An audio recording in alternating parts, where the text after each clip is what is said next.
ആരാധനാലയങ്ങൾ ഇടിച്ചു പൊളിക്കാൻ 6 കമ്മിറ്റിയെ നിയോഗിച്ചിരിക്കുന്നു. രാവിലെ ഉള്ള ചായ തന്നൂടെ? അയ്യോ, ചായ തന്നൂടെ വസന്ത കോകിലേ? ഇവള് ചത്ത. എന്താ?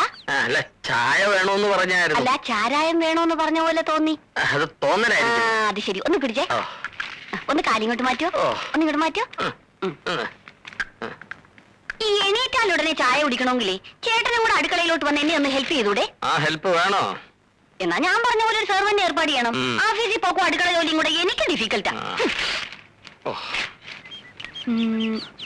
പിന്നെ ചേട്ടാ, അഡ്വക്കേറ്റ് നന്ദകുമാർ ചേട്ടന്റെ ഫ്രണ്ടാണെന്നല്ലേ പറഞ്ഞത്? എന്താ അവനെ പറ്റി വാർത്ത വല്ലതും പത്രത്തിൽ വന്നോ? വാർത്ത വരാനുള്ള സമയമായിട്ടില്ലല്ലോ. പ്രശ്നങ്ങൾ അവിടെ തുടങ്ങിയിട്ടല്ലേ ഉള്ളൂ. ചേട്ടാ, ഞാൻ നന്ദകുമാറിന്റെ വൈഫുമായി ഒന്ന് ടോക്ക് ചെയ്താലോ? അങ്ങനെ ടോക്കണ്ട. അല്ല, പെണ്ണിന്റെ മനസ്സിൽ എന്താണെന്നറിയാലോ? വല്ല ലവ്വോ? ലവ്വും ഇല്ല, കിവും ഇല്ല. ഇനി അഥവാ അവളുടെ മനസ്സിൽ എന്തെങ്കിലും ഇച്ചിരി ഉണ്ടെങ്കിൽ അത് വളച്ചൊടിച്ച് വലുതാക്കി കാണിക്കുന്നത് അല്ലെങ്കിൽ വക്കീലന്മാരുടെ പൊതു സ്വഭാവമാണ്. ഇതുകൊണ്ടാണ് ഞാൻ LLBക്ക് പോകാത്തത്. നീ അവിടെ സംസാരിച്ച്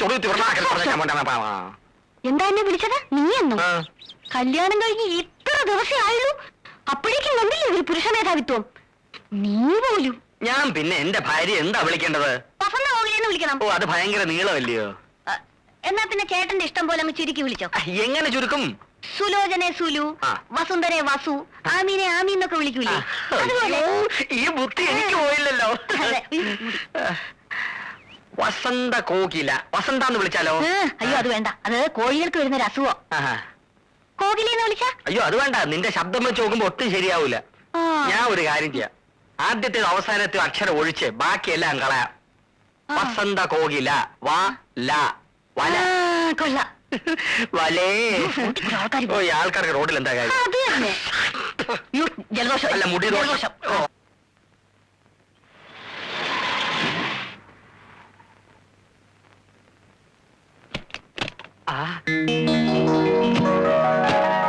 വലയിൽ ആരാ വന്നിരിക്കുന്നത് നോക്ക്.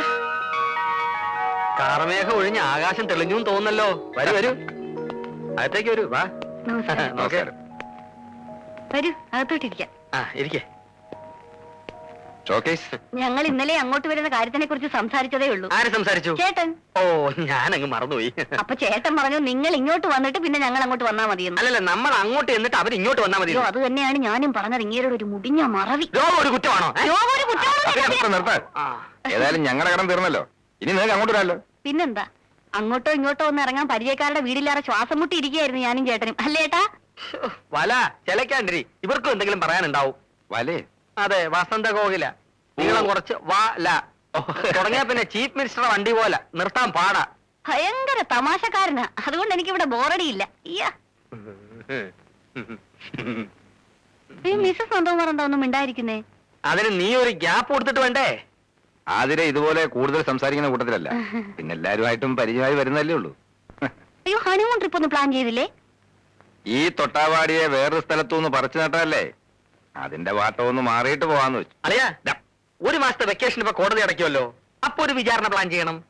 അയ്യോ, എന്നാ നമുക്കും കൂടെ ഒരു വിചാരണ പ്ലാൻ ചെയ്യാല്ലേട്ടാ? അയ്യോ വേണ്ട, വാദി പ്രതിയാവും. വന്നിട്ട് ഇത്രയും നേരമല്ലേ, ഇവർ കുടിക്കാൻ എന്തെങ്കിലും കൊടുത്തോ? അയ്യോ, ഞാൻ ഇപ്പൊ അത് ഓർത്തതേ ഉള്ളൂ. ചേട്ടൻ വന്ന് തേങ്ങ തെരുവിത്താ, ഞാൻ അവര് നനയ്ക്കാം. ചെല്ല് ചെല്ല്. ഇവരിയ്ക്കുന്നെന്നും പറഞ്ഞ നാണിക്കൊന്നും വേണ്ട. വിവാഹ ജീവിതത്തിൽ ഭാര്യയ്ക്കും ഭർത്താവിനും തുല്യ സ്ഥാനമാ. അല്ലെന്ന് നന്ദേട്ടൻ പറയട്ടെ. തീർച്ചയായും. വന്നേ, നമുക്ക് അടുക്കളയപ്പോ. എന്തോ ഒരു വല്ലാത്ത മണം, കരിഞ്ഞ മണം വരുന്നല്ലോ. എന്റെ ഹൃദയം കരിഞ്ഞ മണമാണ്.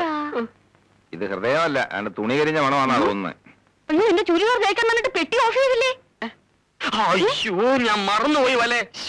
എനിക്ക് വയ്യ ഇയാളെ ഒരു മറവി. സാധാരണ എല്ലായിടത്തും ഭാര്യയാണ് ഭർത്താവിന് ഇസ്തിരി ഇട്ട് കൊടുക്കുന്നത്. ഇവിടെ നേരെ തിരിച്ച. ഒരു ചുരിദാറിന് പകരം നിലയ്ക്കാൻ 9 ചുരിദാർ മേടിച്ചു തരാൻ വലേ. ഒരു സുബേദാരം കൊണ്ടുതരാം അലക്കാൻ. നമ്മുടെ കല്യാണം കഴിഞ്ഞ് 3 ദിവസം കഴിഞ്ഞായിരുന്നില്ല ഇവരുടെ കല്യാണം. എന്നിട്ടും അവർ തമ്മിലുള്ള അടുപ്പം കണ്ടില്ലേ? പാചക കാര്യത്തിൽ എന്റെ ഹെൽപ്പ് എന്തെങ്കിലും വേണമെങ്കിൽ പറയാൻ മടിക്കണ്ട, ഞാൻ വന്നിരിക്കും. ഓക്കെ? അതൊന്നും വേണ്ട. ആണുങ്ങൾ അടുക്കള കയറുന്ന എനിക്കിഷ്ടമല്ല. ഞാൻ വെക്കുന്നത് കുറ്റം പറയാതെ കഴിച്ചാ മതി.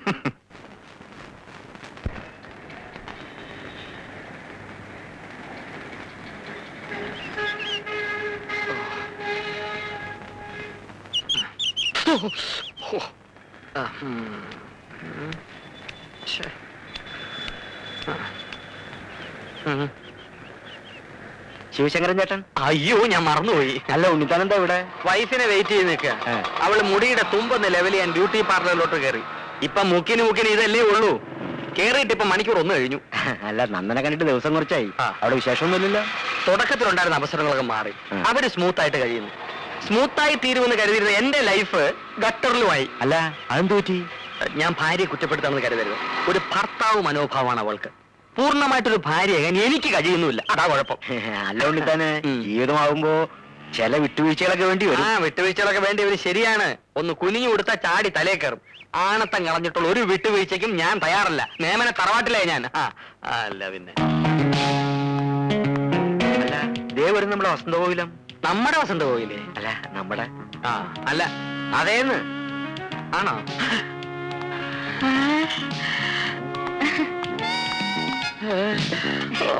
നമുക്ക് പോകാൻ ചേട്ടാ. നിന്റെ മുടി എന്തേടി? മുടിക്കാൻ മുറിച്ച്. ആരോട് ചോദിച്ചോണ്ട്? എന്റെ മുടി മുറിക്കാൻ ആരുടെയെങ്കിലും അനുവാദം വേണോ? റോഡാണ് മോശമല്ലേ? പിന്നെ നിനക്ക് മുട്ടറ്റ മുടി ഉണ്ടായിരുന്നോണ്ടാണ് ഞാൻ നിന്നെ കല്യാണം കഴിച്ചത്. അജാന് ബാഹു, അത് നിനക്കറിയോ? ഓ, അപ്പൊ ഉണ്ണിയേട്ടൻ എന്റെ മുടിയാണ് ഇഷ്ടപ്പെട്ടത്, എന്നെ അല്ലല്ലേ? മുടിയും തടിയും ജോലിയും വീടും എല്ലാം ഉൾപ്പെടെ മൊത്തത്തിലാണ് നിന്നെ ഞാൻ ഇഷ്ടപ്പെട്ടത്. ഹോൾസെയിൽ. കല്യാണം കഴിഞ്ഞോടെ മുടി മുറിച്ചേക്കാൻ എനിക്കൊരു നേർച്ച ഉണ്ടായി. പിന്നെ പെണ്ണുങ്ങൾക്ക് മുട്ടറ്റ മുടി വേണമെന്നൊരു സ്റ്റൈലിന് ആണുങ്ങൾക്ക് പറയാം. പക്ഷെ ഇത് നനച്ചുണക്കി ചുവന്നു നടക്കുന്നതിന്റെ കഷ്ടം ഞങ്ങൾ പെണ്ണുങ്ങൾക്ക് അറിയാവോ? അത് ശരി. ഏത് ശരിയാണ്? എന്താ തന്റെ പേര്? നന്നായിട്ട് കാറ്റ് കയറും. എന്തൊരു സുഖം. അയ്യോ, അപ്പൊ ഞാനേ വരും. വരണ്ട. കഴുത്തി പൂടയില്ലാത്ത കോഴികളെ ഞാൻ എന്റെ സ്കൂട്ടറിന്റെ പിന്നെ കേറ്റാറില്ല. നീ മുടി പോയ സുഖത്തിൽ സുഖിച്ച് റോഡേ നടന്നു വന്നാൽ അവിടെ മുടിഞ്ഞും മുടി തെറിച്ച് ശവം.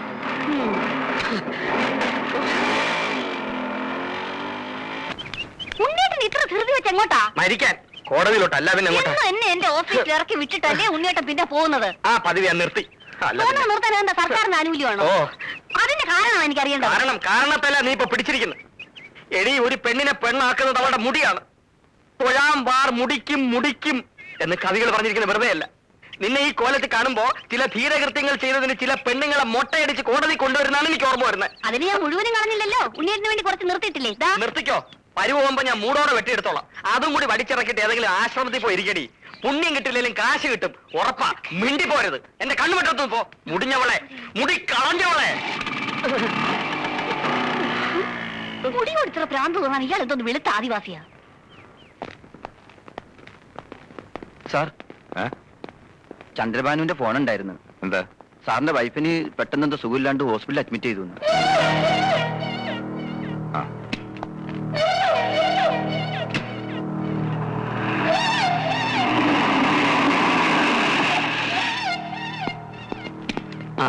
പേടിക്കാനൊന്നുമില്ല, ഒരു ചെറിയ തലയിറക്കം. Now she's okay. അഡ്വക്കേറ്റ് നന്ദകുമാറിന് ഒരു ജൂനിയർ ഉണ്ടാകാൻ പോകുന്നു. റിയലി? വെരിഷിനോ? അകത്തുണ്ട്. ചെല്ല്, ഞാൻ ഈ മരുന്ന് വാങ്ങിച്ചിട്ട് പോരാ.